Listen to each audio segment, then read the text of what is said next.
Jadi ketika itu saya, karena saya tahu paman saya itu masuk Kristen, saya itu bencinya luar biasa. Saya benci sekali sama dia. Kenapa dia nih masuk Kristen, untuk apa? Nanti kalau mati tuh disalib, itu tangannya dipaku begini. Segala macam itu pikiran saya pada saat itu ya. Karena saya benci dengan orang ini, ketika mereka mengadakan kebaktian di rumah, kan pendeta itu dari kota nanti datang gitu, ibadah di rumah, menyanyi-nyanyi. Akhirnya saya pun membuat keributan gitu. Maksudnya saya ribut-ribut sendiri gitu. Maksud saya supaya kebaktian ini nanti bisa bubar gitu kan. Karena buat saya sih, nggak tahu ya, benci aja gitu. Kalau orang Padang, orang Minang itu tahu bahasanya nih ya. Kitab Injil itu saya tulis kitab Injil Ciri. Ciri itu artinya apa? Berak. Masa Kristina. Dan saya memang keturunan Islam. Bahkan sampai sekarang di dalam keluarga saya itu hanya saya yang Kristen.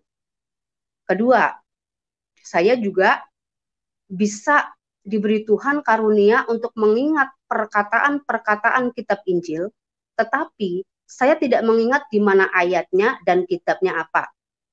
Dan itu saya sudah bertanya kepada Tuhan, Tuhan, kok saya dikasih pengetahuan yang separuh-separuh?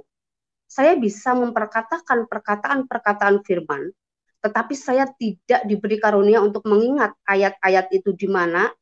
Nenek moyang saya semuanya sampai sekarang, keluarga saya itu semua Islam. Dan kenapa saya bisa menjadi Kristen? Karena daerah Riau, yaitu khususnya di Pekanbaru sana, karena saya tahu paman saya itu masuk Kristen, saya itu bencinya luar biasa. Saya benci sekali sama dia. Kenapa dia nih masuk Kristen, untuk apa? Nanti kalau mati tuh disalib, itu tangannya dipaku begini. Segala macam itu pikiran saya pada saat itu ya. Karena kan memang saya nggak pernah yang tahu namanya Kristen pada saat itu. Cuman saat itu saya berpikir udah jadi Kristen, dulu kejamnya nggak karuan gitu loh waktu masih Islam. Kok waktu masuk Kristen kok jadinya baik banget. Pokoknya Tuhan Yesus itu merubahkan dia itu kayak membalikan telapak tangan gitu. Jadi nggak ada kejahatan apapun dalam dirinya lagi. Dan pada saat itu, karena saya benci dengan orang ini, ketika mereka mengadakan kebaktian di rumah, kan pendeta itu dari kota nanti datang gitu, ibadah di rumah, menyanyi-nyanyi. Akhirnya saya pun membuat keributan gitu. Maksudnya saya ribut-ribut sendiri gitu. Maksud saya supaya kebaktian ini nanti bisa bubar gitu kan. Karena buat saya sih, nggak tahu ya, benci aja gitu. Sampai lama-lama nanti saya tulis sih. Kalau orang Padang, orang Minang itu tahu bahasanya nih ya. Kitab Injil itu saya tulis kitab Injil Ciri. Ciri itu artinya apa? Berak. Karena saking bencinya saya nggak tahu yang saya benci itu sebenarnya orangnya, agamanya, atau siapa. Tapi yang penting benci aja gitu kan. Jadi setelah benci, saya pun tidak mau lagi tinggal sama paman saya. Saya pergi ke kota, ke Pekanbarunya di kotanya itu. Saya bekerja. Pernah saya bekerja jadi pembantu selama 2 bulan. Karena mungkin saya tidak tahu apa yang harus saya kerjakan pada saat itu. Dan akhirnya ada seorang Muslim juga di sana. Ada orang itu orang Flores, tapi udah murtad ya. Jadinya dia membawa saya bekerja juga di salah satu perusahaan kayu. Perusahaan kayu itu peliwat yang paling terbesar di daerah Pekanbaru sana dulu ya. Jadi saya Shalom, haleluya, puji Tuhan. Inilah tanah gereja kami yang sudah sekitar hampir 4 bulan ya, 3 bulan lebih tidak diapa-apain oleh karena ada gugatan. Namun kami percaya bahwa saat ini kami sudah memiliki hak untuk kembali membangun karena telah memegang surat dari Kementerian Pertanahan Republik Indonesia. Nah, ini rencana kami sudah melakukan pembersihan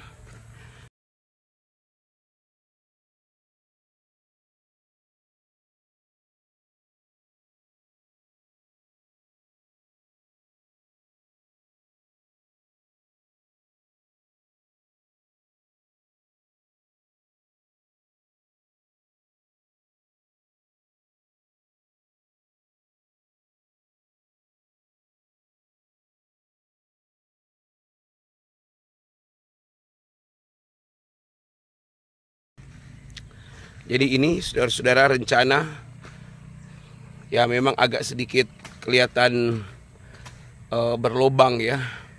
Karena tanah tapi tidak apa-apa, karena ini akibat dari menyusut tanah, karena ini tanah timbun.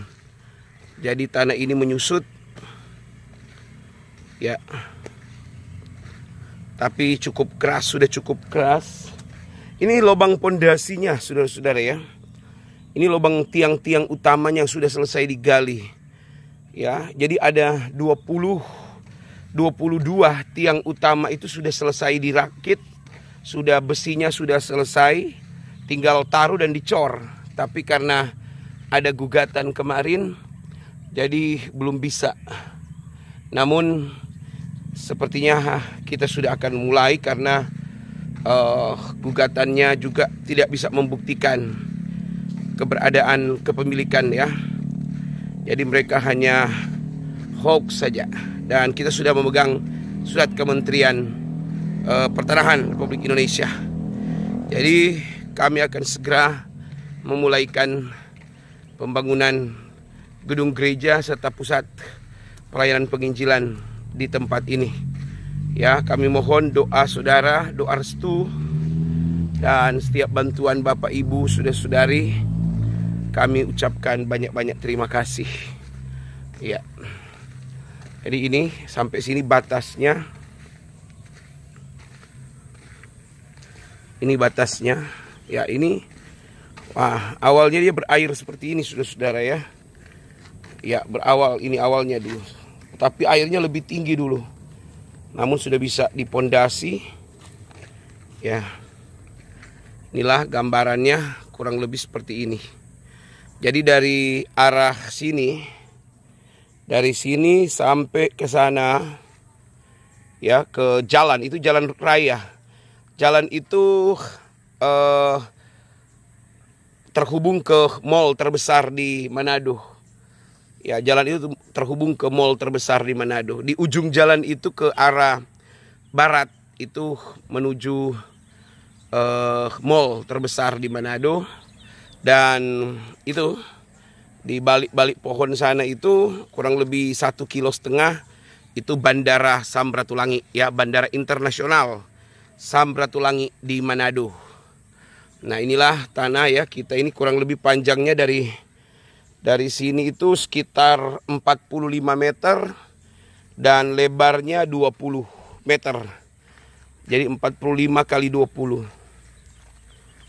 Yon. Terumpu itu paras. Iya. Ini sebenarnya sudah siap untuk dipasang tiang-tiang saudara-saudara, namun karena ada gangguan ya. Namun para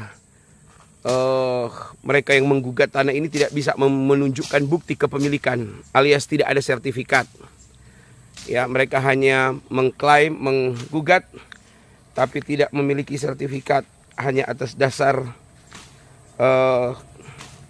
klaim-klaim sepihak. Dan kami sudah memiliki surat dari Kementerian Pertanahan Republik Indonesia. Ya, begitu ya. Jadi kami akan segera membangun. Doa, dukungan doa, dana dari saudara kami harapkan. Dan kami ucapkan banyak-banyak terima kasih. Tuhan Yesus memberkati. Shalom. Haleluya. Haleluya. Bagaimana kabar saudara hari ini? Kami berdoa saudara selalu dalam keadaan sehat dan diberkati oleh Tuhan. Saudaraku, Tuhan bekerja dengan luar biasa.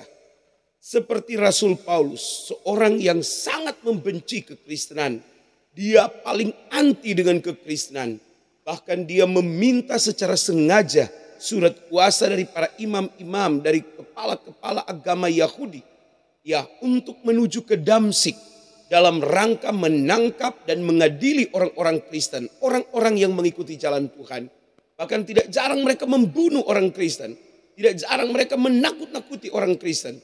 Dan dengan kuasa dan kebencian yang dalam kepada ajaran Yesus Kristus itulah, maka dia berjalan ke Damsyik, namun Tuhan menangkap dia dan memberikan kemenangan kepada dia. Saat ini kita akan melihat pembenci Kristen itu juga ditangkap oleh Tuhan, dimenangkan oleh Tuhan, dan dia mengaku sungguh Yesus Kristus adalah Tuhan Juru Selamat, walaupun dahulunya dia membenci kekristenan itu. Saudara, sebelum kita akan menyaksikan secara utuh video kesaksian ini, saya harap saudara kiranya mendukung kami dalam doa dan dana atas setiap bantuan Bapak Ibu Saudara dalam pembangunan gedung gereja serta pusat pelayanan penginjilan di kota kami. Kami ucapkan banyak-banyak terima kasih.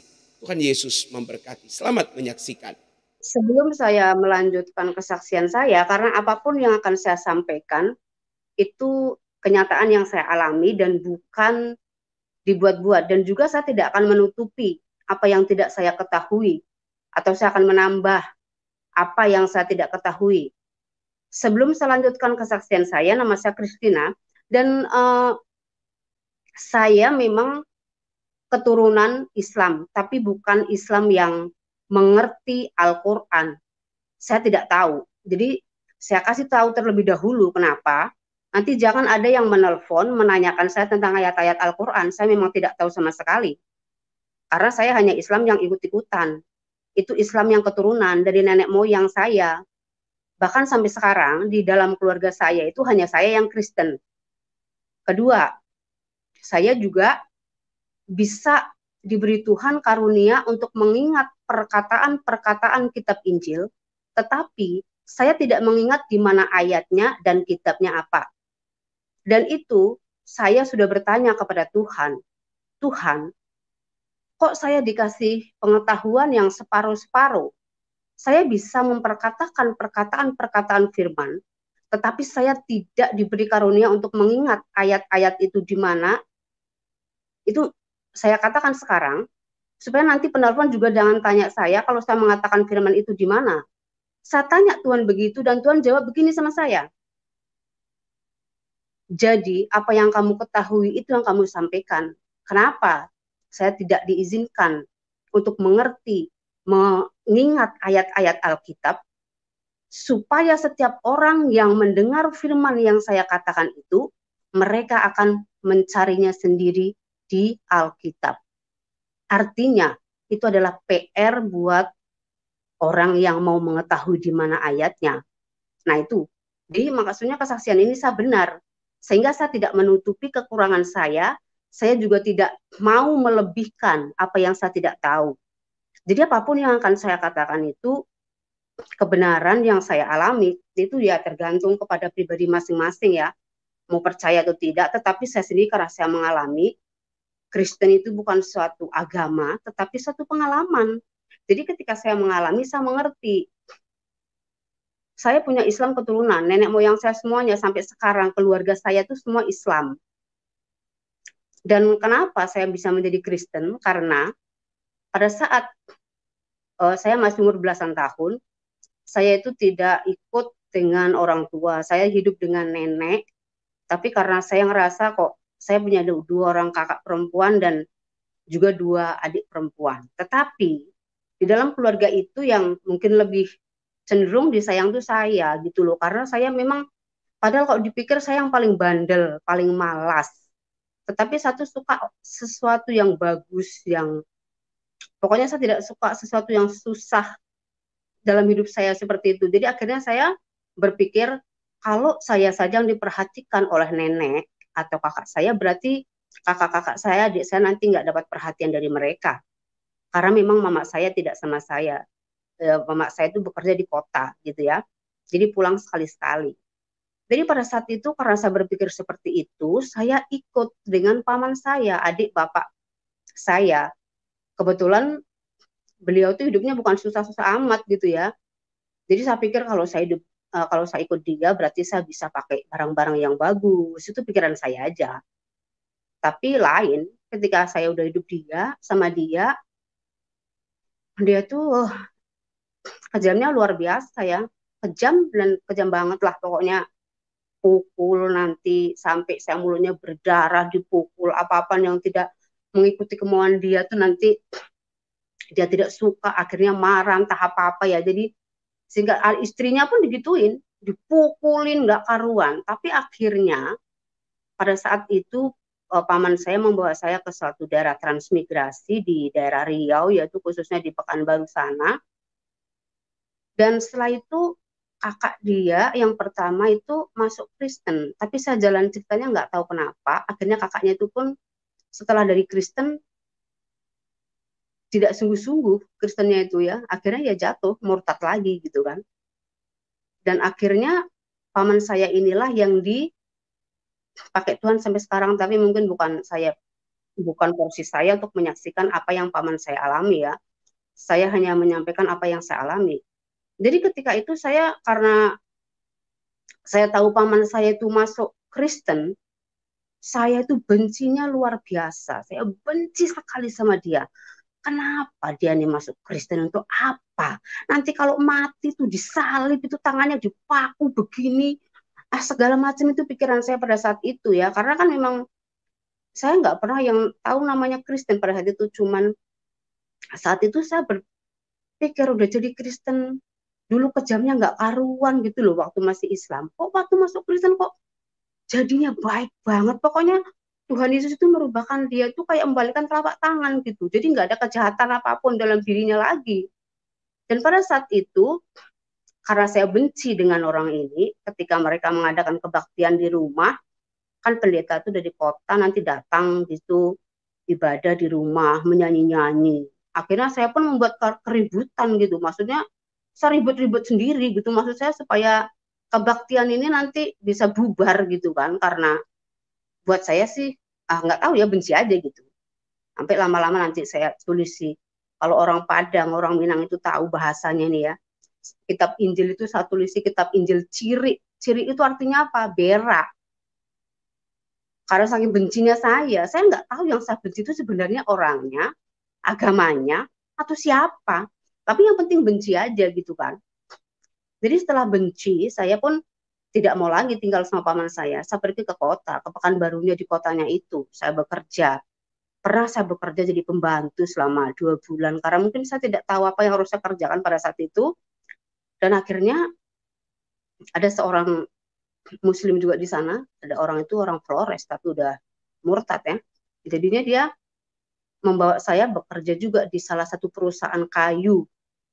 Perusahaan kayu itu Plywood yang paling terbesar di daerah Pekanbaru sana dulu ya. Jadi saya bekerja di sana sebagai tukang masak. Setelah jadi tukang masak dari sana, saya pulang lagi ke Malas ya, karena di hutan tempatnya. Jadi saya pulang lagi ke tempat yang tadi orang Flores itu. Jadinya jadi kakak angkat saya.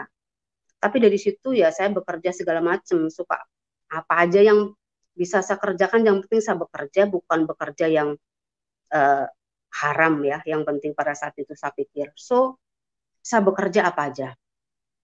Pada saat itu sampai akhirnya mencapai sekitar 7 tahun setelah saya meninggalkan rumah paman saya itu, saya nggak punya apa-apa lagi, nggak punya duit, emas pun yang ada saya udah jual. Jadi pada saat itu saya tinggal uang 7.000 rupiah. 7.000 rupiah ini saya bawa pulang ke kampung paman saya itu. Tapi ketika saya pulang, kalau nggak salah dia dari Pekanbaru ke sana, pada itu ongkos masih murah banget sih ya, nggak nyampe, paling 1.500 gitu pada saat itu. So begitu saya pulang, yang selama ini saya tinggalkan mereka, saya tidak ngabari mereka, tidak kirim surat, tidak terjadi apa-apa. Kok tiba-tiba saya pulang, mereka tuh baiknya luar biasa, paman saya itu. Nggak marah, nggak nanya kenapa kamu baru pulang, kenapa kamu nggak ngabarin, nggak. Mereka baik banget, maksudnya welcome gitu. Jadi begitu saya tengok mereka di hari Sabtu tuh udah nggak ada yang bekerja lagi, karena pada saat itu transmigrasi jadi kerja di ladang ya kan, biasanya ke ladang mereka, tapi tidak ada pada waktu itu anaknya yang masih berumur berapa tahun itu udah diajari kitab Injil mereka. Karena dulu waktu itu di dalam di daerah transmigrasi itu kan sangat panas, dan rumah itu dari seng atapnya ya, jadi mereka selalu berkumpul di bawah kolong meja supaya dingin, dan di lantai semen gitu. Jadi mereka tuh membaca kitab Injil persiapan gitu kan. Aku tanya, loh kok hari Sabtu ini nggak ke ladang, man? Dia bilang enggak lah, orang saya mau persiapan besok hari Minggu. Karena di sana nggak ada gereja pada saat itu ya, cuman pamanku itulah satu-satunya. Ya ada juga orang Katolik tapi tidak bergereja. Jadi pamanku itu membuat satu di sebelah rumahnya itu akhirnya dibuatnya seperti rumah-rumah kecil untuk mereka berdoa.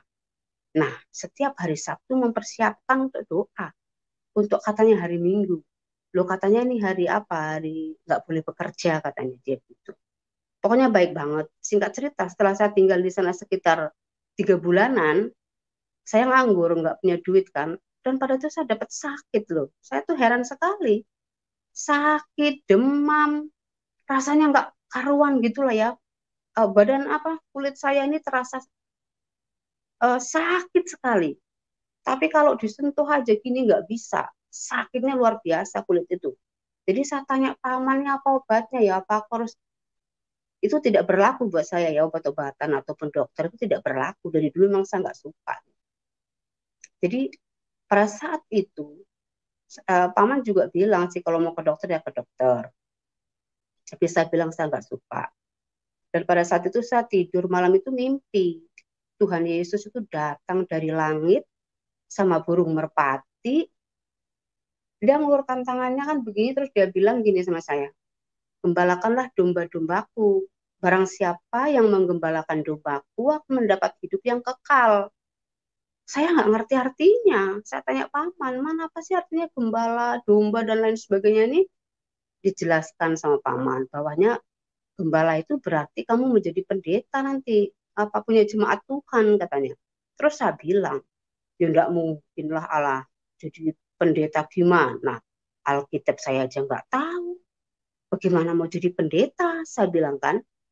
Terus setelah itu setiap malam saya tuh mimpi tentang Tuhan Yesus sampai selama 1 minggu itu. Jadi kalau saya mimpinya waktu itu saya mau naik kapal, mau tenggelam gitu, saya minta pokoknya Tuhan Yesus selamatkan saya, ulurkan tangannya gitu kan. Jadi singkat cerita setelah itu sakit saya sembuh sendiri. Saya nggak ke dokter, saya nggak obat, saya juga nggak minta kesembuhan dari Tuhan Yesus ya. Tapi ya sembuh sendiri gitu loh. Karena Tuhan Yesus itu menjamah saya waktu mimpi saya jatuh dari kapal, mau jatuh dari kapal itu Tuhan Yesus angkat saya dengan tangannya gitu. Nah dari situlah saya merasakan loh, udah luar biasa Tuhan Yesus ini. Pada saat itu saya dalam mimpi, akhirnya saya ada satu ketertarikan dalam diri saya, kemauan untuk belajar Alkitab. Saya mau tahu Alkitab itu sendiri. Saya nggak mau hanya kata orang gitu ya, tapi saya mau tahu sendiri. Jadi ketika itu saya baca Alkitab, tapi kalau paman saya ke ladang, kalau paman saya di rumah saya nggak mau, saya malu, saya gengsi gitu kan. Karena dulunya udah saya ejek Alkitab ini berak kok malah saya pelajari. Jadi kalau pertama kali kalau saya juga ada belajar, saya baca di Alkitab, kalau kamu mau berdoa katanya, masuk kamar, tutup pintu gitu. Jadi saya ikuti aja dari Alkitab itu, begitu saya belajar sendiri. Pertama kali saya baca kitab Kejadian itu, yang pada mulanya Allah menciptakan langit dan bumi itu, ya saya terkejut. Loh, rupanya di kitab Injil ini ditulis ya bagaimana caranya Allah menciptakan langit dan bumi dan segala isinya dan lain sebagainya. Singkat cerita, karena memang saya sangat tertarik dengan Alkitab itu, saya ingin tahu gitu ya. Saya baca dalam 2 bulan saya sudah boleh khatam itu Alkitab. Saya udah baca, tetapi pada saat saya membaca Alkitab itu nggak ngerti. Dan dulu juga nggak tahu caranya bagaimana. Bahkan saya hanya berdoa pun kalau Roh Kudus suruh.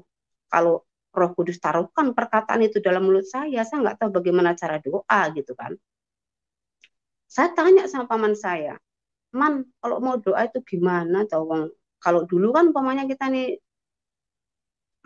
agama yang dulu kan doa makan, doa tidur seumur hidup sampai kau mati itu ya sama aja doanya, nggak berubah gitu loh.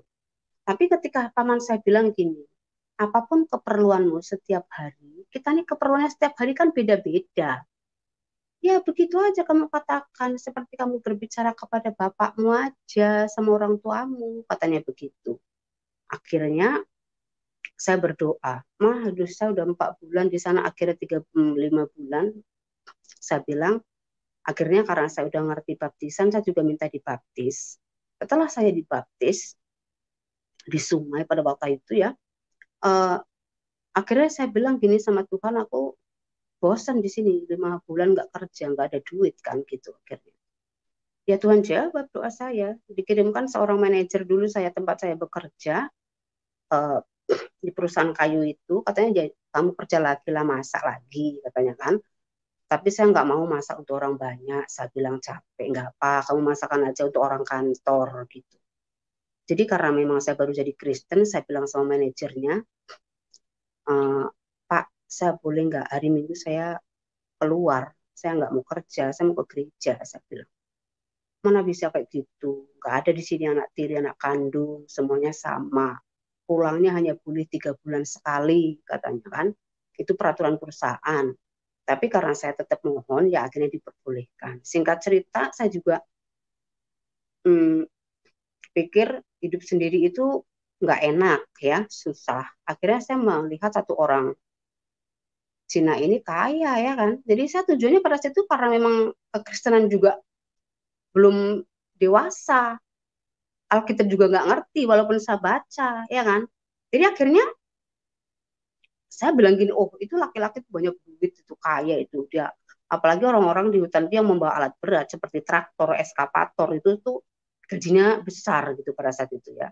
Jadi tujuan saya nggak tahu, saya itu mungkin cinta atau apa nggak tahu, tapi tujuan utama saya tidak bisa hidup susah. Kalau saya nikah dengan orang kaya, berarti saya hidup kaya, hidup senang gitu kan.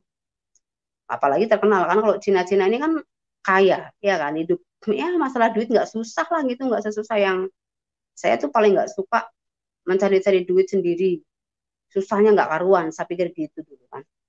Padahal umurnya lebih tua dari saya juga sekitar 17 tahun. Tetapi pada saat itu akhirnya itu yang tidak saya ketahui. Menikah itu sebenarnya bukan segampang itu dan apa, tapi saya pikir gini aja lah, udahlah, yang penting didoakan, yang penting kan udah orang tahu kita nikah, jadi kalau apa-apa pun kita nggak dituduh berzina.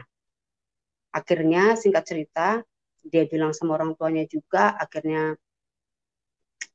bilang sama paman saya sempat bilang sih, kok apa betul kamu mau sama dia, itu dia udah tua dari kamu loh. Saya bilang itu, yang penting dia kaya, banyak duit, saya bilang. Itu aja ceritanya. Setelah kita tidak menikah di gereja, tidak menikah di catatan sipil ya, hanya di rumah didoakan.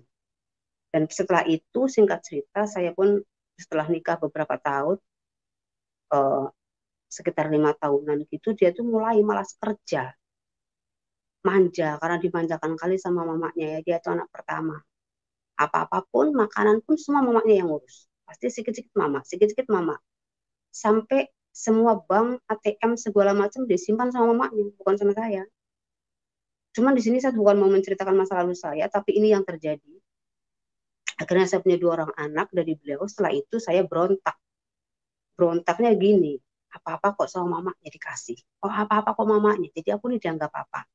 Satu kali saya tanya sama mantan mertua saya bilang gini, Pak, saya bilang, kenapa selalu simpan uang sama mama, ATM sama mama, semua sama mama. Jadi saya ini apa? Saya bilang gitu. Terus mertua saya jawab begini, kamu itu diibaratkan cabai, masih hijau, belum bisa mengontrol apapun, katanya begitu. Jadi akhirnya saya diam aja dan segala macam cerita-cerita, akhirnya karena pada saat itu akhirnya saya mulai bekerja lagi di bidang di mana saya akhirnya setelah menikah saya bekerja, saya belajar salon, tapi bukan otodidak ya, memang saya sekolah salon.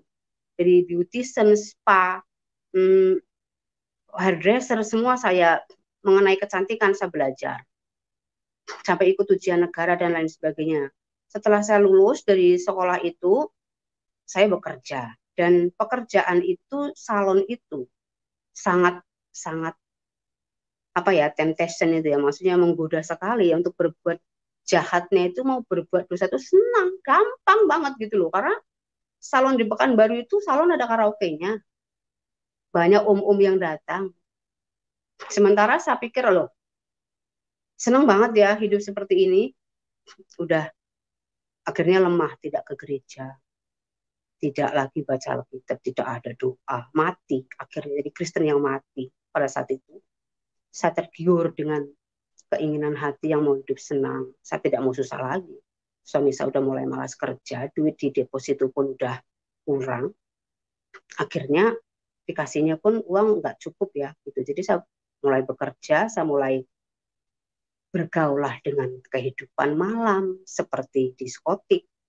Ya otomatis lama-lama saya jadi benci ya dengan suami saya karena kan apapun yang saya mau dia nggak bisa beli dan dia tidak bisa mengerti. Karena saya pikir gini dulu, tujuan saya nikah sama orang yang lebih tua itu satu, saya pikir karena saya tidak pernah merasakan kasih sayang bapak. Bapak saya sudah meninggal sejak saya kecil. Saya pikir menjadi suami sekaligus menjadi orang tua saya, itu pikiran saya. Tapi kenyataannya terbalik ya.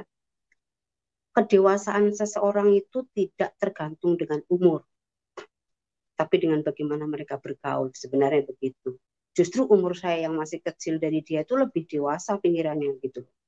Jadi pada saat itu saya jatuh dalam dosa, akhirnya saya tinggalkan dia, saya juga tinggalkan anak-anak, dan saya pada saat itu tapi saya sudah akhirnya saya, berhubungan dengan seorang pengacara, dan pengacara itu membukakan saya salon, usaha salon.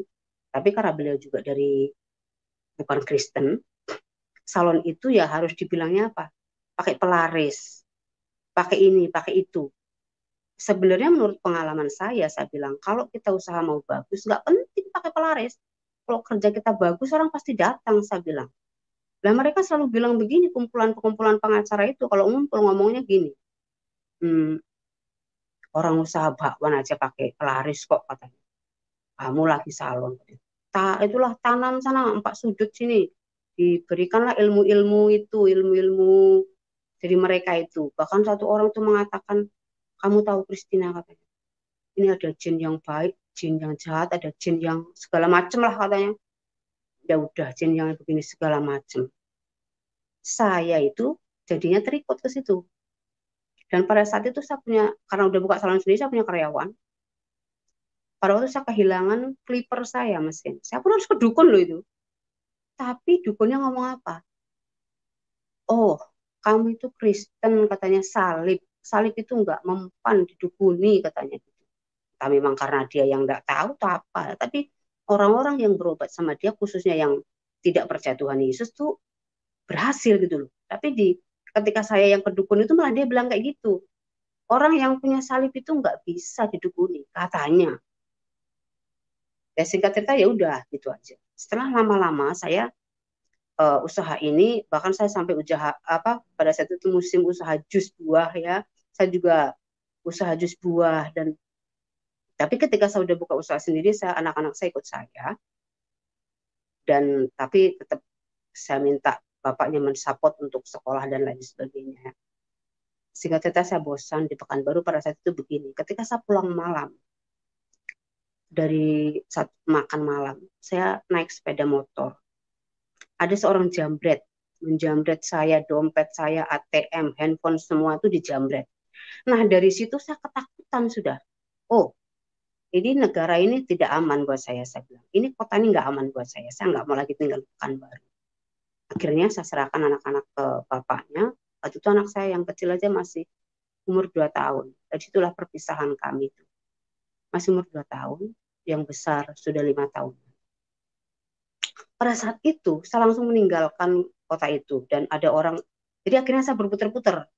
Ke Solo, ke Surabaya, ke Jambi, ke Bengkulu, di mana ada pendeta yang dikenal oleh paman saya itu, pergi kamu ke sana.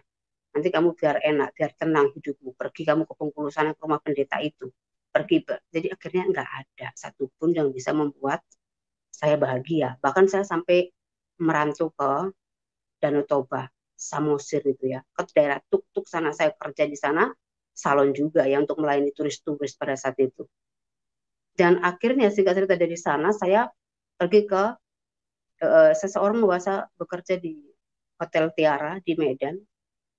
Itu di situ ada salon juga. Akhirnya saya bekerja di salon itu selama berapa bulan. Setelah saya kerja di salon itu seorang menawari saya bekerja di negara di mana saya tinggal sekarang. Walaupun saya tadinya nggak mau, saya tolak, tapi akhirnya dia bilang kamu kerja dengan pekerjaan kamu yang sama, di hotel juga, segalanya. Jadi kamu bukan jadi pembantu dan lain sebagainya. Ya memang betul, akhirnya saya berdiba ke sini. Cuman satu, ketika saya mulai di sini, saya bekerja di daerah di negara yang baru ini, memang di situ saya mulai diproses oleh Tuhan ya. Saya mengalami suatu proses yang sangat-sangat menyakitkan, membuat saya rasanya menjerit gitu. Saya dapat bos itu janda. Bos itu dia Kristen, tapi di sini biasa ya, Kristen kah, apakah agamanya, kumpul kebo, kumpul kambing itu biasa buat orang di sini kan gitu. Dia hari Minggu ke gereja pagi sama itu broncesnya gitu ya. Tapi ketika saya datang, saya tidak boleh ke gereja. Saya tidak boleh pegang handphone. Saya nggak boleh nelpon anak saya. Saya nggak boleh berhubungan. Pokoknya sampai habis kontrak saya 2 tahun. Tapi karena memang tujuan saya itu mau bekerja, apapun yang saya alami, saya nggak lari. Saya dimaki-maki sama bos saya itu kalau kerjanya nggak beres. Di depan customer itu dimaki-maki dan lain sebagainya. Tapi saya nggak peduli. Dia mau maki saya, mau apa, tujuan saya di sini kerja, satu, saya mau dapat pengalaman baru. Karena pengalaman, walaupun saya sudah sekolah salon di Indonesia pada saat itu pengalaman yang tidak cukup untuk menjadi seorang yang profesional dalam hal beautician ataupun hairdresser ya. Jadi dari beliau ini saya dapat pengalaman yang luar biasa secara profesional gitu kan. Jadi akhirnya saya nggak peduli, saya dimaki, saya diapain, saya nggak peduli. Pada saat itu cuman saya selalu berdoa sama Tuhan. Di saat itu saya bilang, Tuhan Yesus berikan saya hikmat, bagaimana caranya saya melakukan pekerjaan saya ini dengan baik. Dari ngeblur rambut supaya tahan itu gimana Tuhan. Tuhan ajarkan itu. Ngeblur rambut itu pegang sisirnya begini, pegang hair dryernya begini, kamu begini. Begitu juga dengan dulunya kan begitu saya baru datang mereka memandang rendah. Itu klik-klik saya, maksud saya rekan-rekan kerja semua itu dari Medan. Mereka tuh yang udah pengalaman semua, karena emang udah dididik gitu kan. Jadi ketika saya masuk pada saat itu pengalaman saya itu masih bawah gitu kan. Jadi mereka merendahkan saya semuanya. Sampai ketika saya betul berdoa sama Tuhan, saya tidak ada berbicara kepada siapapun karena mereka memang beda, mereka tidak percaya sama Tuhan Yesus. Pada saat itu yang Kristen sebagai karyawan itu hanya saya sendiri kan gitu. Jadi akhirnya pada saat itu mereka orang yang gak kenal Tuhan Yesus namanya ya suka angkat telur sama bos supaya bosnya suka gitu kan. Tapi ketika saya sendiri, saya tuh orangnya apa adanya. Lu suka sama gua ya terserah, lu nggak suka ya terserah lu kan gitu. Gua tuh nggak mau neko-neko, gua nggak mau ikut-ikutan, gua nggak mau ngangkat namanya ngangkat telur atau apa, nggak mau, saya apa adanya gitu. Jadi akhirnya pada saat itu satu orangnya terlalu rajin, saya tidak suka duduk dan lain sebagainya.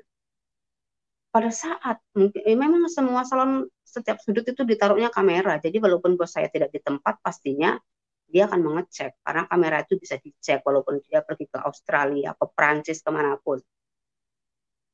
Satu hari saya bersih-bersih di salon, teman-teman saya itu santai main handphone. Langsung bos saya itu memaki saya.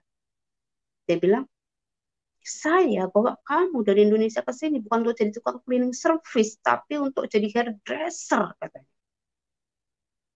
Tapi sebenarnya menyindir teman-teman saya itu saya tahu bos saya begitu. Akhirnya dengan hal segala macam apapun saya selalu jujur. Satu hari bos saya, sebenarnya bukan bos saya, customer itu mengangkat derajat saya. Akhirnya apa? Ketika saya melakukan facial untuk satu orang di sini Datuk itu orang yang terkenal ya, orang yang kaya gitulah. Datuk itu suka. Oh ini anak ini katanya siapa namanya nih? Oh dulu dibikinnya nama saya Nur Intan karena kan masuknya bukan secara legal gitu ya, maksudnya legal saya ada permit tapi nggak tahu kenapa dia hanya comot-comot aja apa yang udah ada di imigrasi sana. Jadinya akhirnya saya dibikin nama Nur Intan. Si Intan ini katanya, oh tangannya bagus sekali ya kalau buat facial.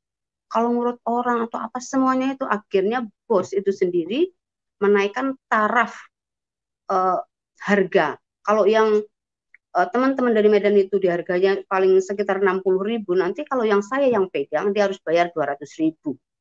Itulah dinaik caranya Tuhan itu menaikkan derajat saya di salon itu Sampai akhirnya bos itu percaya sama saya. Akhirnya saya disuruh memegang satu cabang di Hotel Hilton, itu internasional hotel ya yang ada di Kuala Lumpur.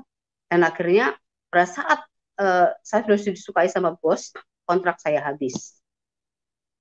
Bos saya bertanya, kamu itu mau sambung kerja nggak? Saya bilang saya nggak mau.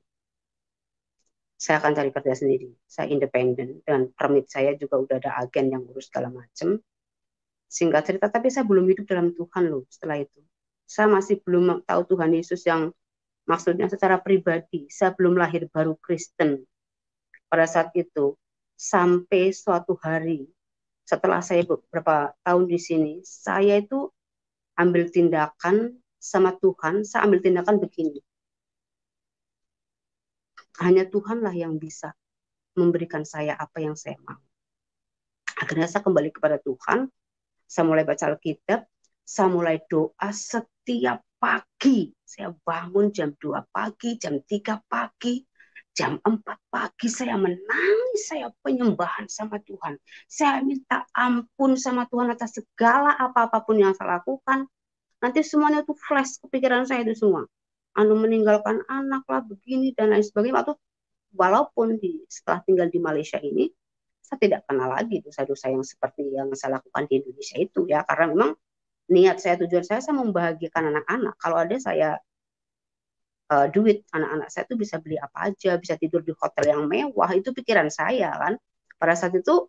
Jadi ketika saya bekerja udah habis kontrak 2 tahun, puji Tuhan saya boleh beli satu rumah dan boleh membelikan anak saya paling nggak sepeda motor yang cash ya, nggak perlu kredit lagi, dan saya mau membuat mereka bahagia gitu.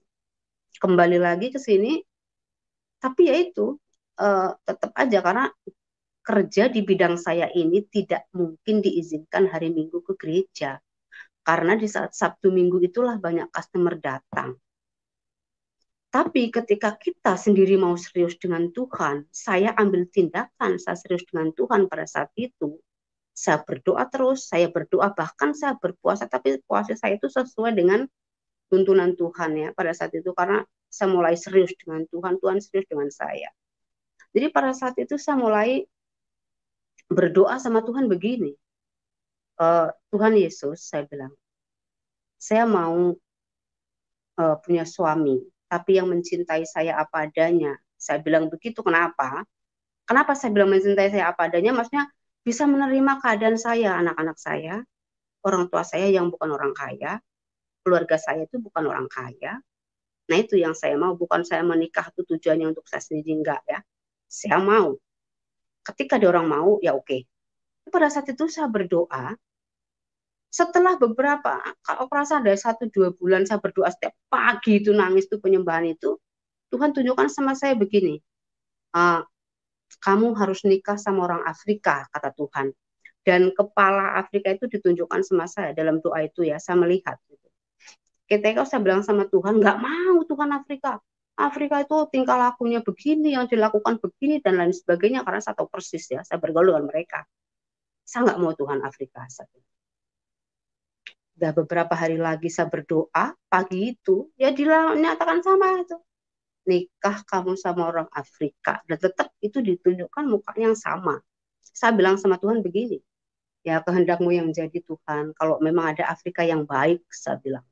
Kalau ada Afrika yang lain dari yang lain itu, kehendakmu yang jadi. Nah pada saat itu, akhirnya setelah seminggu kemudian, itu saya dipertemukan dengan satu orang laki-laki Afrika yang akhirnya saya tidak berpacaran dengan dia atau apapun. Begitu saya ketemu dengan dia, langsung saya bilang, oh dia, kamu dari mana? Saya dari sini dan ini. Oh kamu orang Indonesia kok, pandai bahasa Inggris katanya, begitu-begitu. Akhirnya singkat cerita saya bilang sama dia, saya bilang saya tidak mencari pacar, saya mencari suami. Dan dia bilang pun begitu, saya juga mencari istri, bukan mencari cewek. Jadi akhirnya dia juga bilang, kalau kamu nggak percaya ini, saya menulis satu request dalam doa saya bahwa tahun ini, tanggal ini, bulan ini saya harus nikah, katanya sama Tuhan gitu. Dan ketika itu singkat cerita saya bilang ya udah, saya bilang sama dia kita ketemu di kolam renang, karena kami tinggal di satu apartemen. Kita ketemu di kolam renang, kita ceritakan, kamu dengar siapa saya bilang. Kalau nanti setelah kamu dengar cerita saya itu kamu mau, ya oke. Kalau enggak, ya enggak apa-apa. Saya orangnya to the point aja, jujur aja, saya bilang gitu. Singkat cerita, saya bilang gini, oke. Akhirnya kami ngambil keputusan, kita jumpa pendeta pada kita harus nikah tanggal sekian, apa yang sesuai dengan doa saya, dia bilang. Saya bilang gini, kalau memang kehendak Tuhan, ya jadilah, saya bilang sama Tuhan kan. Kalau emang ini laki-laki ini yang Tuhan berikan sama saya pada saat itu, akhirnya saya bilang gini, ya udah kita nikah aja, tapi nggak perlulah pakai pesta-pesta dan lain sebagainya, karena kan pada itu kan nggak punya duit. Saya ketemu dengan dia itu ya dia nol, saya juga nol gitu. Jadi karena kebanyakan orang laki-laki Afrika ini kan mau cari perempuan yang ada duit kan. Jadi saya bilang begini sama dia, saya nggak ada duit ya untuk kasih ke kamu. Terus dia bilang apa? Perempuan tidak bisa kasih saya duit. Yang kasih saya duit hanya Tuhan. Nah dari situ dialah yang mendidik saya menjadi Kristen. Maksudnya dari lahir baru, tunjukkan kepada saya sikapnya, perbuatannya. Setelah saya kenal dengan dia 2 minggu, akhirnya Tuhan menyuruh saya berpuasa. Kamu berdoa dan berpuasa selama 40 hari, kata Tuhan. Saya bilang sama bos saya, karena pada saat itu saya sudah memegang saya sudah menjadi manajer di bos saya itu. Saya bilang gini, bos, saya tidak akan masuk kerja selama 40 hari, saya akan tinggal di gereja, saya akan berdoa dan berpuasa. Nah, bos saya bilang, ya nggak mungkin kalau kamu nggak kerja, ini perusahaan mau jadi apa? Katanya begitu. Saya bilang, ya terserah mau jadi apa, tapi kan saya harus melakukan puasa. Udah, kalau kayak gitu saya kasih kamu aja 2 minggu. Ya wes, saya pergi 2 minggu, saya tinggal di gereja, saya tidak kemana-mana, saya berpuasa, berdoa, pujian, penyembahan. Selama saya berpuasa dari jam 7 malam itu sampai jam 7-nya lagi besok. Ya, nggak makan, nggak minum. Jadi saya, karena taunya hanya main tamborin, saya pujian penyembahan sendiri dengan tamborin di gereja itu. Saya tidur di gereja. Karena gereja di sini ada dapurnya, ada kamar mandinya. Jadi saya di situ, saya tinggal, akhirnya calon suami saya pada saat itu pun sama-sama. Di saat saya doa puasa itu, saya hanya punya satu anting-anting seperti ini, tapi ya seperti ini khususnya. Dan pada saat sedang doa puasa, Tuhan katakan begini, kamu berikan subang kamu itu ke si Anu itu. Akhirnya saya panggil perempuan itu ke gereja, saya bilang, ini orang Filipina. Kebetulan dia bilang bibinya lagi memerlukan uang untuk operasi. Terus saya kasih ke dia, saya bilang kamu pergilah sana ke pajak gade, kan bisa digadekan. Tidak semua niat baik kita itu diterima dengan baik. Tapi karena Tuhan yang menyuruh, tetap saya bilang. Dia malah begini, ini mas kamu ini mana ada harganya? Begini, begana. Akhirnya saya bilang, cobalah kamu pergi ke toko emas itu pajak gade. Nah di sini kalau tempat pegadian itu dinamakan pajak gade. Pergi kamu ke situ, saya bilang itu sama si Filipina itu. Akhirnya dia pergi ke situ, dapat duitnya kan, lebih daripada yang dia pikirkan. Gitu.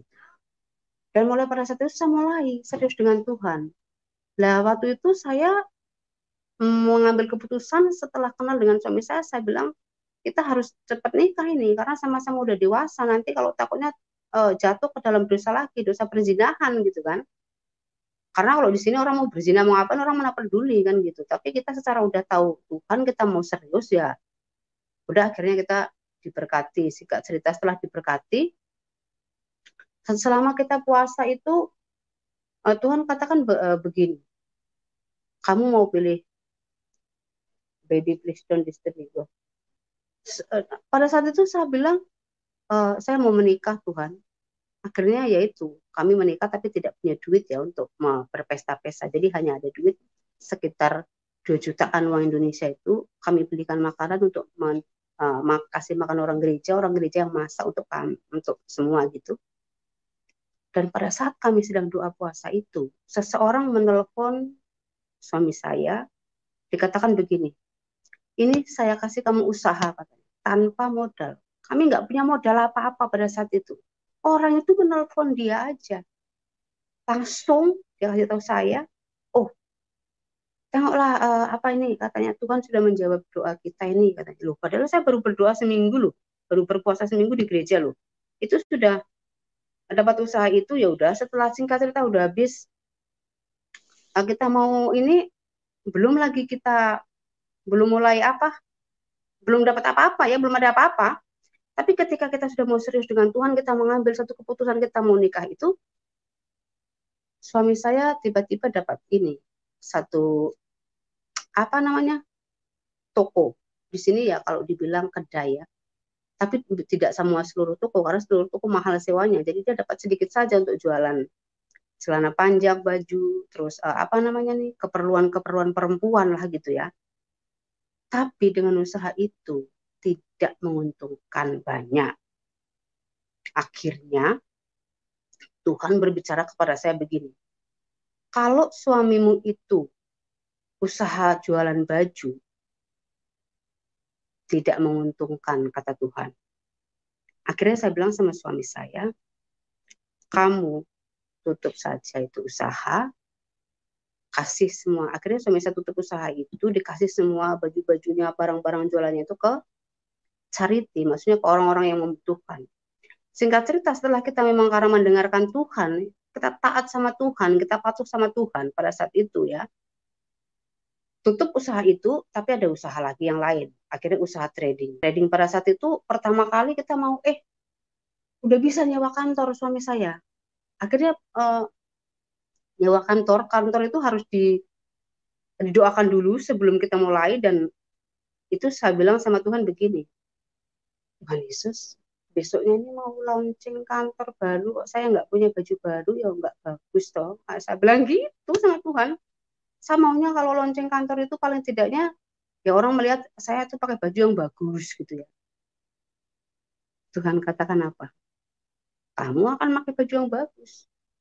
Akhirnya saya nggak tahu apa-apa, suami saya kasih baju itu, uang untuk beli baju, tiba-tiba begini, nih sekian juta untuk kamu beli baju. Itu luar biasa, saudara. Ketika saya serius, akhirnya saya setelah menikah dengan suami saya, kami berdua sangat serius dengan Tuhan. Tidak ada main-main. Setiap hari kita berdoa, kita belajar Alkitab, kita mendengarkan khotbah-khotbah, kita melakukan apa yang Tuhan suruh. Setelah itu Tuhan lagi suruh saya begini, kamu berikan kepada pendetaanmu sebanyak 3 juta uang Indonesia ya. Saya bilang, loh, nggak punya duit 3 juta kok. Suruh kasih 3 juta. Tapi itulah Tuhan, nggak mungkin dia menyuruh kita kalau nggak ada. Ketika Tuhan menyuruh itu, Tuhan sudah sediakan. Nah, akhirnya bos saya panggil saya, kasih saya duit. Untuk bonus kerjanya, saya katanya 3 juta pas. Akhirnya 3 juta itu, saya bilang sama suami saya, lah Tuhan suruh kasih saya 3 juta sama pendeta itu, kok uangnya cuma 3 juta. Sementara saya kan harus remove 10%-nya kan, untuk perpuluhan. So, suami saya bilang, ya udah remove 10%, nanti saya akan tambahkan, jadi akhirnya 3 juta. Saya kasih bulat. Yang begitu dikasih sama bos saya. Setiap tuntunan Tuhan itu yang kami ikuti, kami turuti terus apapun yang terjadi. Pada saat itu, kami hanya bisa menyewa kamar. Kamar itu yang master room itu yang paling mahal di sini ya, di kondo yang bagus gitu kan.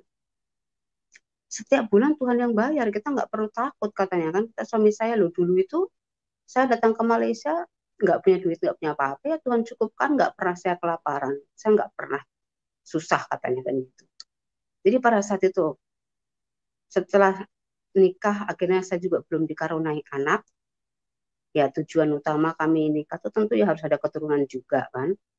Jadi akhirnya kita berdoa. Saya berdoa dan Tuhan juga ingatkan dengan firman-firmannya itu. Ada juga perempuan itu yang namanya Hana. Karena dia itu istri kedua kan sering dihina sama istri pertamanya, nggak punya anak kan. Tapi karena dia berdoa sungguh-sungguh, bahkan dia komat kami dalam hatinya gitu, akhirnya Tuhan kasih dia anak. Dan itu menjadi motivasi saya juga untuk berdoa dengan Alkitab itu, ayat itu. Jadi dengan firman itu saya katakan, Tuhan Yesus, kalau Engkau juga memberkati anak, dan contohnya juga seperti istrinya Abraham ya, Sarah, 90 tahun itu baru dikasih Tuhan anak. Saya bilang ini, jadi nggak ada mustahil bagi Tuhan. Saya bilang kalau Anak juga aku kasih anak tuh. Jadi banyak kali lah ayat-ayat Alkitab yang Tuhan berikan sama saya untuk mengerti. Akhirnya saya klaim semua itu. Tahun depan saya akan menggendong seorang anak laki-laki. Akhirnya saya berkompromi dengan suami saya. Ini kita mau punya anak laki-laki itu perempuan. Suami saya mau perempuan. Saya bilang saya mau laki-laki karena saya sudah punya 2 anak perempuan.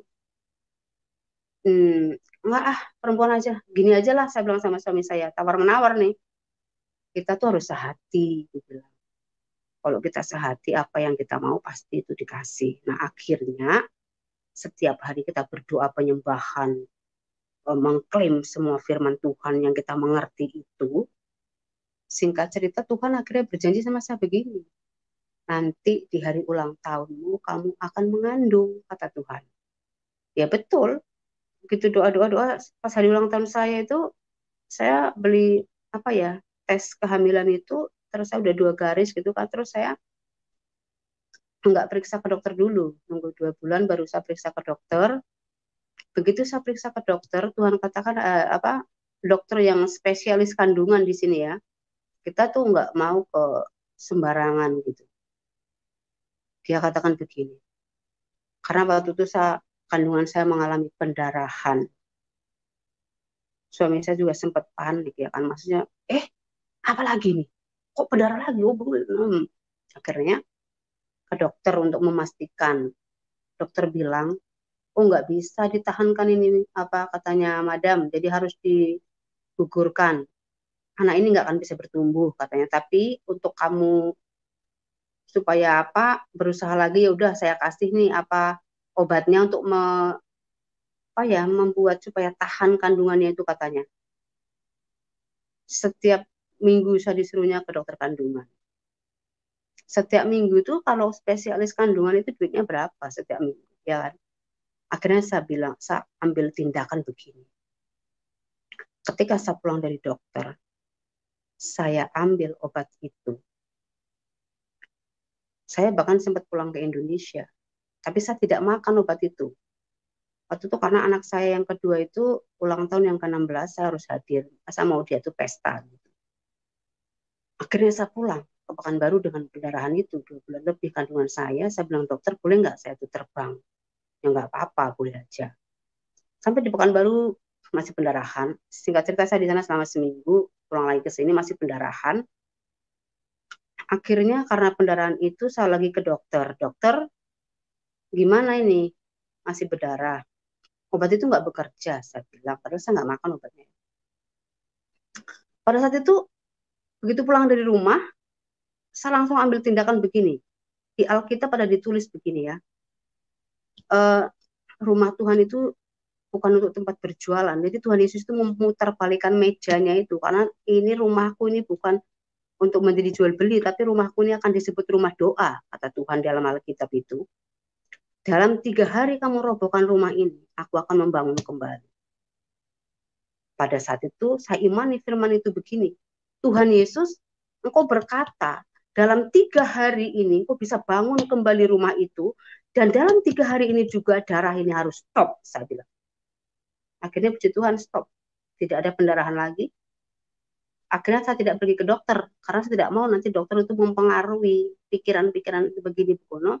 5 bulan kemudian, 5 bulan setengah baru saya pergi ke satu rumah sakit spesialis dokter kandungan, dan dokter itu bukan yang percaya sama Tuhan Yesus. Akhirnya dia memvonis saya, dicek darah saya dan lain sebagainya, kamu itu diabetes lah katanya, kamu harus tinggal di rumah sakit ini selama 4 hari atau 5 hari katanya, karena nanti kalau kamu nggak diobati terus kontinu, berarti kamu bayinya nggak bisa hidup, nggak bisa tumbuh, katanya begitu. Padahal udah 5 bulan setengah ya. Akhirnya saya bilang sama dokter itu begini, dokter, saya kan harus discuss dulu dengan suami saya. Saya bilang, kalau memang suami saya izinkan saya di sini, tinggal 4 hari saya akan tinggal. Kalau enggak ya saya tidak bisa ambil keputusan sendiri. Terus dokter itu marah sama saya. Dia bilang gini, ya udah, kalau kamu nggak mau lagi disuruh untuk kebaikan bayi kamu, ya udah kamu nggak usah lagi ya ada temu dengan saya ya, nggak usah lagi ya ada appointment dengan saya. Terus saya bilang sama dokter begini, dokter, Saya hargai pengetahuan Anda sebagai sekolah kedokteran. Tetapi saya tuh orang Kristen, saya bilang. Apa yang sudah diberikan Tuhan itu nggak mungkin dihancurkan oleh manusia. Aku bilang gitu kan. Akhirnya saya pulang. Sampai pada usia kandungan saya 7 bulan. Karena memang itu kita harus di sini harus register dulu sebelum melahirkan kan. Kalau secara tiba-tiba kita ke rumah sakit gitu mana diterima. Jadi harus register dulu sebelum kita melahirkan dalam satu rumah sakit gitu. Jadi ketika akhirnya saya pergi ke satu rumah sakit yang besar di sini ya, memang karena saya ngerasa bahwa ini aman lah di sini besar, dokternya pasti pengalaman semua kan. Ya kebetulan dokternya kan semua yang jebolan dari UK. Saya dikasih 3 dokter, spesialis uh, kandungan, spesialis gizi, spesialis apa ya, gula. Tiga dokter ini menyuruh saya setiap 2 minggu sekali harus ke dokter. Satu dokter paling nggak kita harus spend sekitar 2 juta.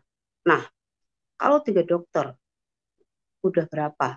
Emang saya ini dapat duitnya dari pohon atau apa? Saya mesin ATM gitu ya. Saya tidak menuruti apa kata dokter.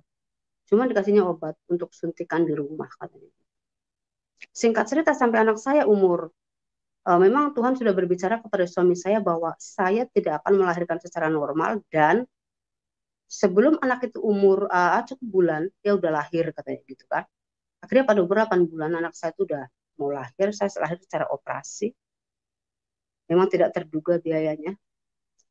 Saya merasa ditipu juga gitu kan karena di sini nih biasanya sebelum kita masuk ke rumah sakit, kita tanya, kalau melahirkan normal berapa biayanya, kalau melahirkan operasi berapa biayanya.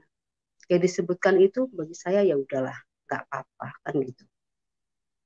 Tapi ketika kita mau bayar, karena anak saya ternyata waktu itu lahirnya sangat kecil, 2 kilo sekian gitu. Bahkan saya tidak boleh menengok anak karena dia takutnya saya nanti sedih nangis gitu ya. Ditaruhnya di ruangan inkubator, dia sangat kecil. Saya bilang suami saya, kenapa saya nggak boleh lihat anak saya bilang kan, nanti anak kamu itu kamu nangis pastinya gitu, karena kecil sekali lahirnya gitu kan. Tapi akhirnya lahir jadi anak gitu. Puji Tuhan, dikasih Tuhan pertumbuhan yang luar biasa. Setelah singkat cerita, kita punya usaha pun bagus.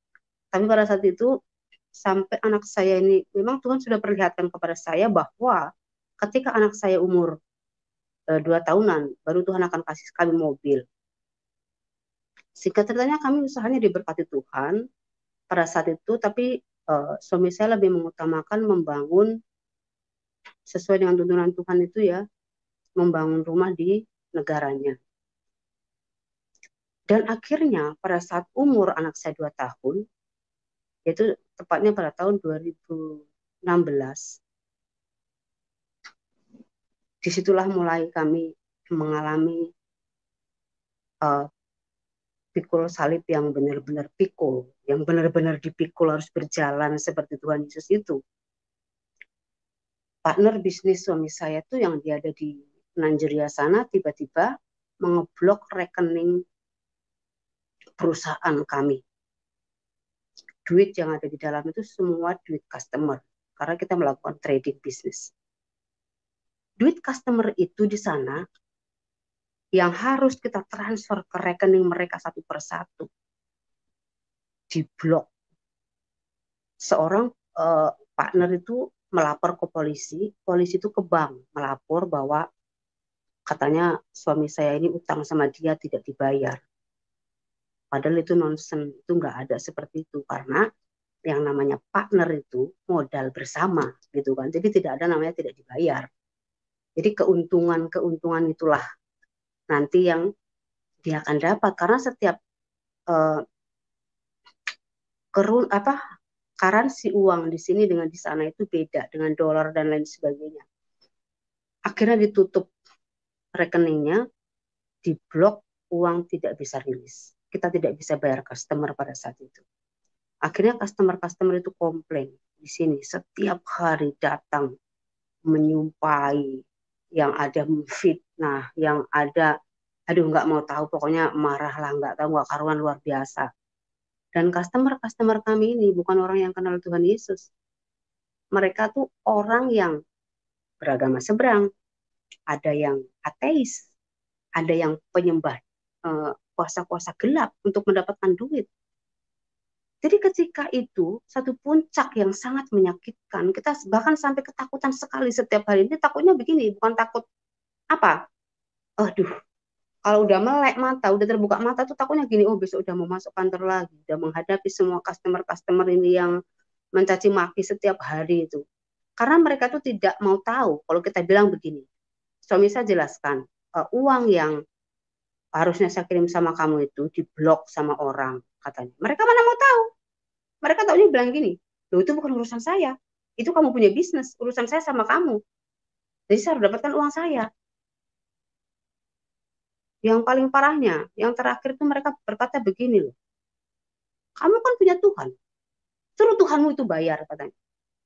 Ketika orang itu bilang begitu, hati saya terlalu sakit karena saya merasa bahwa kok dihinanya Tuhan saya. Dia nggak tahu Tuhan saya itu kaya ya, yang menciptakan langit dan bumi. Tuhan saya bukan patung, bukan ilmu hitam, bukan setan gitu kan. Akhirnya saya bilang sama Tuhan begini, Tuhan, engkau dengar apa yang mereka katakan. Saya bilang begitu. Padahal di saat itu, di saat kita mengalami itu, saya juga mengalami satu penyakit yang luar biasa penyakit itu. Jadi ketika saya mengalami cobaan ini, semua tuh kayaknya beruntun jadi satu. Penyakit itu ya, kalau saya merasa sebelah tangan saya, kaki saya, pinggang saya ini sakitnya luar biasa. Jadi kalau mau mengangkat tangan aja rasanya, aduh, mau nangis gitu kan. Tapi saya tuh bukan orang yang mengandalkan manusia, dokter dan lain sebagainya. Suami saya bilang, ya udah kamu ke dokter. Enggak mau, saya bilang. Karena saya punya dokter di atas segala dokter. Saya cuma tunggu waktunya Tuhan, saya bilang. Jadi ketika itu kami berdua, suami istri, tidak pernah yang namanya tidak berdoa. Kami setiap hari berdoa. Kami bayar perpuluhan, kami melakukan charity, menolong orang yang miskin, yang janda, yang apa kita lakukan. Kenapa saya jadi begini? Itu pertanyaan saya, bukan sama Tuhan. Pertanyaan saya dengan suami saya, kami berdua saling bertanya, kenapa ya kita ini udah begini, begono, begana, dan lain sebagainya yang baik kita lakukan. Kenapa ya? Perpuluhan kita bayar, bahkan kalau suami saya membayar perpuluhan itu langsung ke pusat ya, ke Nigeria. Persembahan, ucapan syukur, apa-apapun. Akhirnya ketika saya sakit itu, saya tanya sama Tuhan, apa yang harus saya lakukan untuk saya sembuh? Tuhan katakan apa?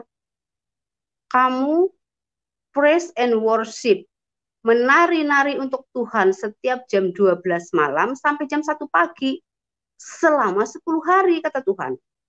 Ya, akhirnya saya lakukan, saya bilang sama suami saya, ayo kita ini selama 10 hari. Sembuh total ya. Itu namanya ketaatan.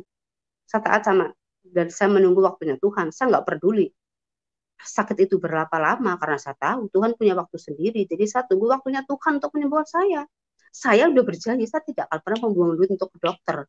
Karena apa? Yesus itu sudah mati di kayu salib membayar semua sakit penyakit saya dengan lunas. Ngapain saya harus pergi bayar kedua kali ke rumah sakit? Kalau saya ke rumah sakit membayar, berarti saya membayar 2 kali dong. Orang saya sudah disembuhkan, udah bilur-bilurnya menyembuhkan saya. Tuhan Yesus sudah di kayu salib karena saya. Jadi sakit penyakit saya itu sudah ditanggungnya di kayu salib.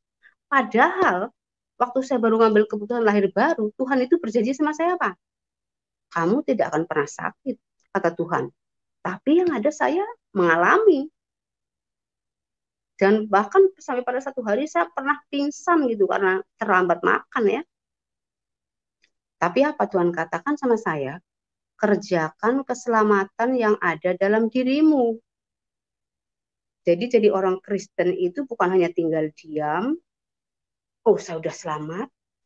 Enggak, Tuhan suruh langsung sama saya. Kerjakan keselamatan yang ada dalam dirimu.